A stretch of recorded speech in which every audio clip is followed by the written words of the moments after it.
Hola a todos nuestros amigos y hermanos que nos acompañan.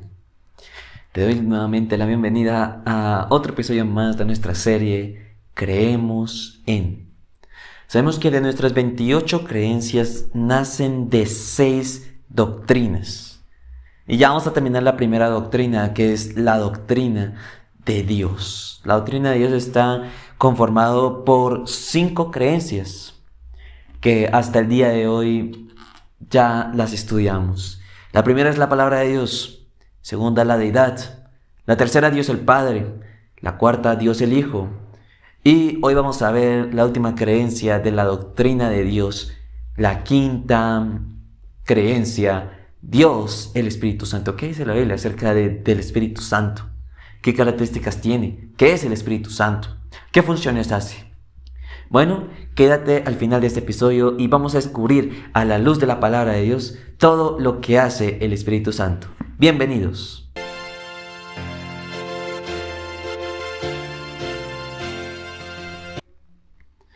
Te doy la bienvenida a nuestra serie Creemos en. Gracias por acompañarnos. Hoy terminamos la doctrina de Dios con nuestro quinto tema, Dios, el Espíritu Santo. Recordemos que cuando examinamos la vida de Jesús, Él nos da unas promesas. Y después de que dio la promesa tan popular de su segunda venida, en Juan 14, 1 al 3, después de, digamos, un poquito más de lapso de tiempo, después de eso sigue otro subtítulo que dice la promesa del Espíritu Santo. Quiero que me acompañen, que tengan ahí sus espadas. Aquí ya tengo la palabra de Dios, la espada del Espíritu, lo que dice en Efesios capítulo 6, y nos ubiquemos en Juan capítulo 14. Juan capítulo 14, como yo te he relatado anteriormente, ahí va la promesa de la segunda venida y también la promesa de que alguien más ha de venir, y es el Espíritu Santo, que va a habitar entre nosotros, claro. Dice Juan capítulo 14, versículo 16. Y yo rogaré al Padre, y Él les dará otro consolador, para que esté con ustedes para siempre. Y un poquito más adelante, Juan capítulo 16, versículo 7. Pero les digo la verdad, les conviene que yo me vaya. Pero si no me voy, el consolador no vendrá a ustedes. Pero si me voy, yo se los enviaré. Aquí el Señor Jesús nos está dando la promesa de que va a venir un consolador, de que va a venir alguien más. Ese consolador es el Espíritu Santo. Recordemos que desde el episodio 2 estuvimos en el tema de lo que es la deidad, ¿cierto? Y con base a la deidad está dividida en 3 personas. Dios Padre, ya lo estudiamos. Dios Hijo, también ya lo estudiamos. Y la del Espíritu Santo, que estamos estudiando ahora en estos momentos. ¿Y por qué Jesús dijo que si no se podría ir, el Consolador no vendría? Lo interesante es que ya después, más adelante, vamos a leer que Jesús no puede estar en todas partes personalmente. Pero tenemos a alguien que sí va a estar en todas partes personalmente, y es Dios Espíritu Santo. El Espíritu Santo habita, el Espíritu Santo es poder divino. Ya después, al recorrido de todas las citas bíblicas que vamos a leer, vamos a descubrir qué es lo que nos dice la Biblia con respecto al Espíritu Santo. Ahora, vamos a ver unas 2 características interesantes y vamos a hacer búsqueda rápida a Hechos capítulo 9. La primera característica es que el Espíritu Santo siempre, escuche bien, siempre está a nuestro lado. Él no nos abandona. Dios no abandona a sus hijos. Y recordemos que el Espíritu Santo es Dios.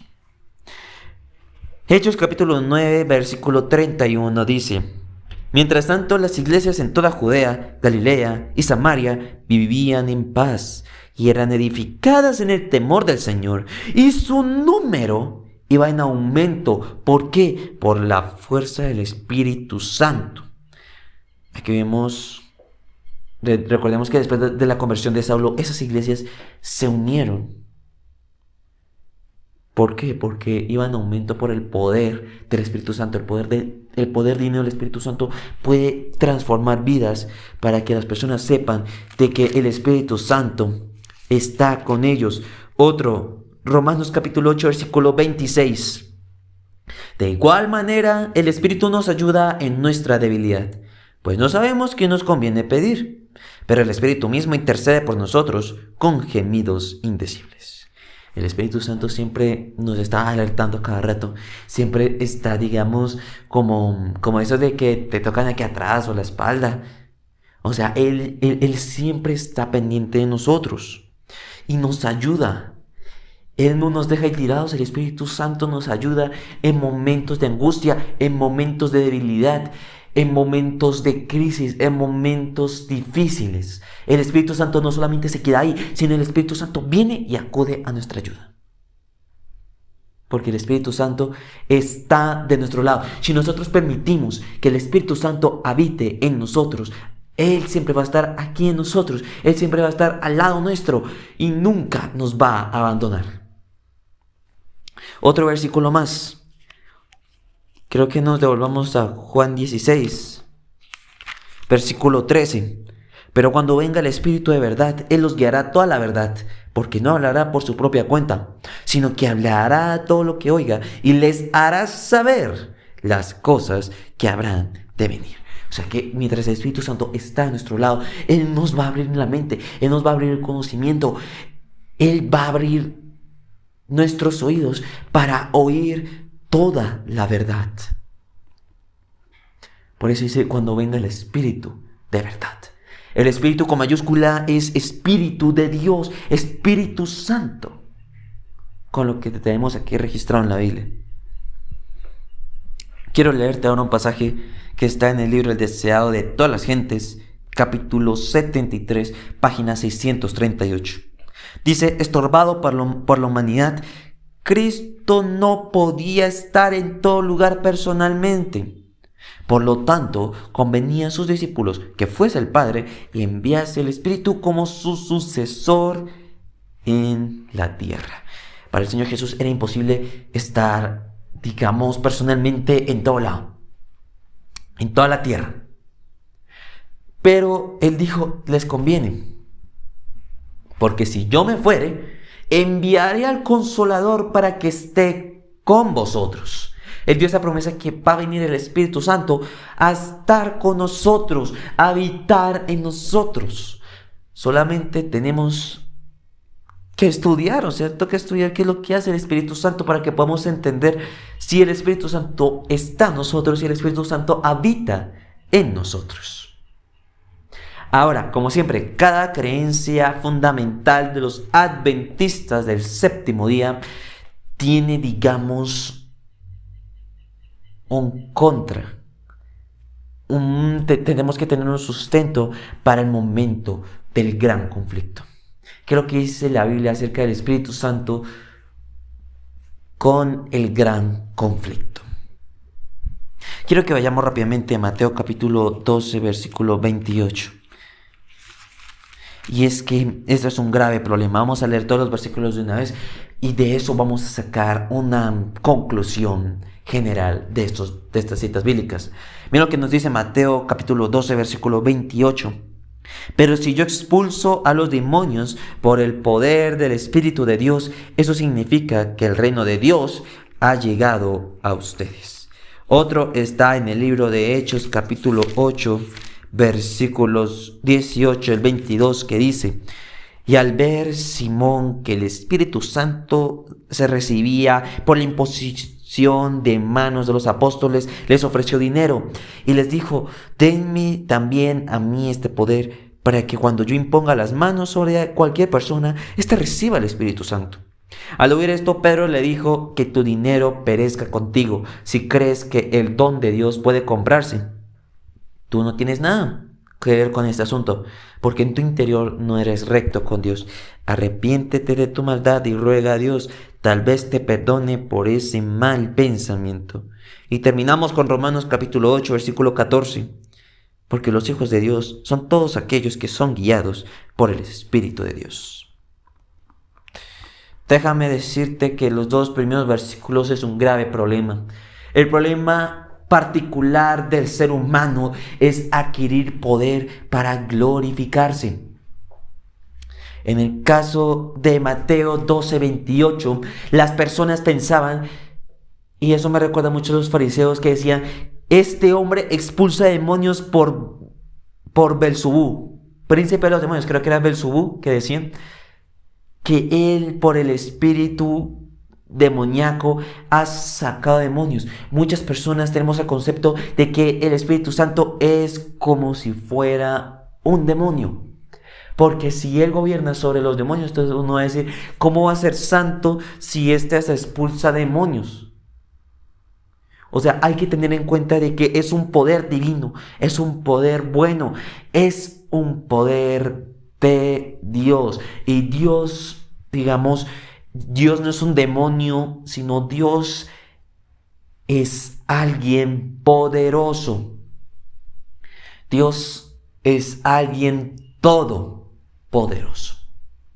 Ahora, en el caso de Hechos, uno puede decir, voy a comprarme los poderes de Dios con dinero para satisfacerme, para glorificarme. No, los dones de Dios son gratuitos. Los dones te los da Dios.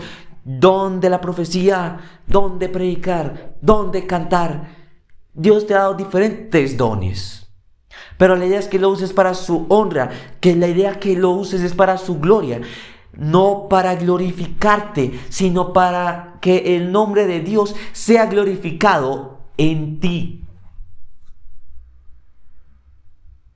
Por eso, todos nosotros, como dice Romanos capítulo 8, versículo 14, tú y yo debemos ser guiados por el mismo Espíritu. Nosotros tenemos que ser guiados por el Espíritu Santo. No tenemos que seguir, digamos, otros espíritus o algo por el estilo, que el espíritu tal. No, nosotros tenemos que seguir a un solo espíritu y ese es el Espíritu de Dios. Y el Espíritu de Dios trae grandes bendiciones sobre las personas. Eso me recuerda una historia que está registrada en la Biblia. Creo que te hace recordarte de Eliseo en Segunda de Reyes. Recuerdo que con mi papá hemos estudiado mucho ese tema. Y decíamos una pregunta en particular: ¿por qué el muerto revivió tocando los huesos de Eliseo? Eso lo puedes encontrar en Segunda de Reyes. Sí, ya sé, es un acontecimiento de que uno se le explota la cabeza y dice, wow. Esa historia no la sabía. Venga, lo reviso en la Biblia. Y cuando estuvimos estudiando bien, descubrimos una respuesta, una conclusión de que el Espíritu Santo habita en Eliseo. Aunque esté muerto, el Espíritu Santo está ahí. Porque Eliseo tuvo, digamos, un trayecto, una conexión íntima con Dios, así como lo tuvo Enoc. Enoc también tuvo, digamos, un camino recto ante Dios. También Saulo, después de transformarse, también después de su conversión, tuvo una vida plena hacia Dios, y por él se le indujo, se le aterrizó, se le impuso el Espíritu Santo en él. O sea, imagínate lo que hace el Espíritu Santo en la vida de ellos, y ahora el Espíritu Santo también puede cambiar vidas en la tuya. El Espíritu Santo transforma vidas. El Espíritu Santo hace milagros. Solamente que permitamos que el Espíritu Santo habite en nosotros. El Espíritu Santo esté alrededor nuestro. Dice en otra cita, en Manuscript Releases, en los manuscritos, tomo 20, página 324. El Espíritu Santo es el Consolador en el nombre de Cristo. Él personifica a Cristo. Sin embargo, es una personalidad distinta. O sea, el Espíritu Santo, después de Cristo, después de que ascendió, bajó, descendió el Espíritu Santo en el nombre de Cristo. Él lo anunció, Él lo prometió, y al fin y al cabo el Espíritu Santo llegó a la tierra. Recordemos el día del Pentecostés. Imagínense todo ese evento en el que el Espíritu Santo aterrizó sobre un grupo de personas que entregaron sus vidas a Cristo y hablaron en diferentes idiomas, y todos los que estaban ahí alrededor entendieron el idioma en el cual ellos hablaban. Todos quedaban atónitos, todos quedaban congelados. ¿En serio Él está hablando en mi propio idioma? El Espíritu Santo da poderes, pero no poderes para glorificarnos, sino que el nombre de Cristo sea glorificado en nuestros actos. Y además el poder del Espíritu Santo es para testificar, es para predicar. Por eso, cada vez que uno ora por el predicador, dice que el Espíritu Santo sea quien hable. El Espíritu Santo habla por nosotros a través de un expositor, de un predicador. El Espíritu Santo transforma vidas, amigo y amiga, hermano y hermana. El Espíritu Santo da poderes divinos para glorificar el nombre de Cristo Jesús. Ahora, la pregunta que nos hacemos: si en Mateo 12, versículos 31 y 32, el Señor nos está diciendo que todo pecado, toda blasfemia es perdonada, pero la blasfemia contra el Espíritu Santo no es perdonada, entonces ¿por qué dice Jesús eso? Si Dios perdona todos los pecados, ¿por qué no puede perdonar la blasfemia contra el Espíritu Santo? Es una buenísima pregunta, ¿cierto? Por eso vamos a abrir nuestras Biblias, tengamos aquí nuestras Biblias.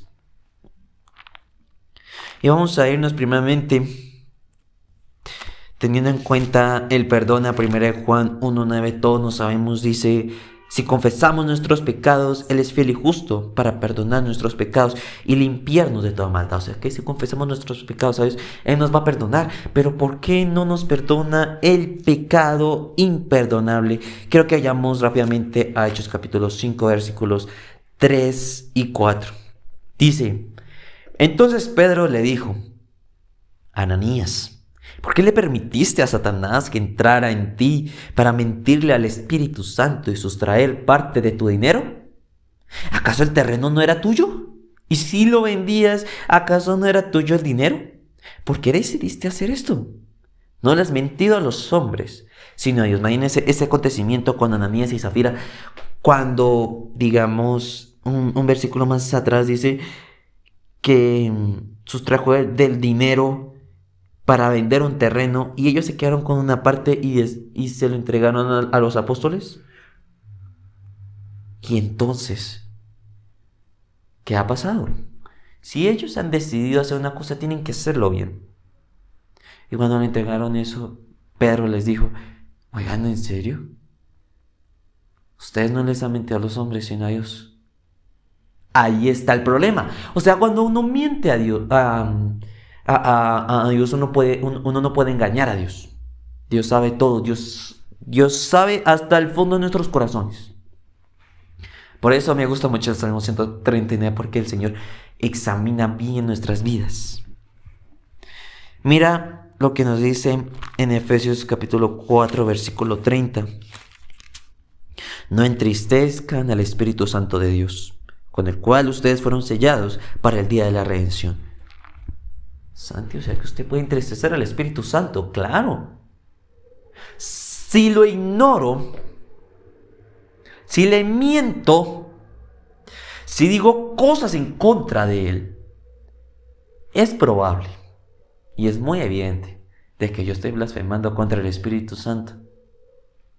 Y si yo me mantengo permanentemente en esta condición, uno podrá ser igual a lo que dice en Apocalipsis 22:11. Deja que quien sea injusto siga siendo injusto, que quien sea impuro siga siendo impuro, quien sea justo siga practicando la justicia, y quien quiera ser santo siga santificándose. O sea, si yo me quedo en esa misma posición de ignorar a Dios, de burlarme, permanentemente así voy a quedar yo, y ya no hay perdón. Ya no hay perdón. Dios puede perdonar cualquier cosa. Pero si yo ignoro, me burlo del Espíritu Santo, hasta ahí llegaste. Hasta ahí no podemos hacer nada, ni siquiera ni el anciano ni el pastor, si el mismo Jesús dijo. Porque si tú ignoras al Espíritu Santo, si tú te burlas de Él, ya el Espíritu Santo no seguirá contigo. Te quedarás solo, ya no tendrás poder divino. Y peor sobre todo, es que ya perdiste tu vida. Por eso hay que tener cuidado con lo que expresamos, con lo que decimos. Te lo estoy diciendo con respeto, con base a lo que Dios quiere que yo diga. Hay que tener en cuenta todo lo que decimos, todo lo que pensamos. Y más con el Espíritu Santo, porque con Dios nadie se le tiene que burlar. Nadie se tiene que burlarse de Dios. Nadie, absolutamente nadie. Y para ir terminando, tenemos bendiciones de esta doctrina interesante. La primera es que fuimos creados para vivir en compañerismo con nuestros semejantes y nuestro Creador. Nosotros fuimos creados para vivir con el Señor, para vivir en su gloria.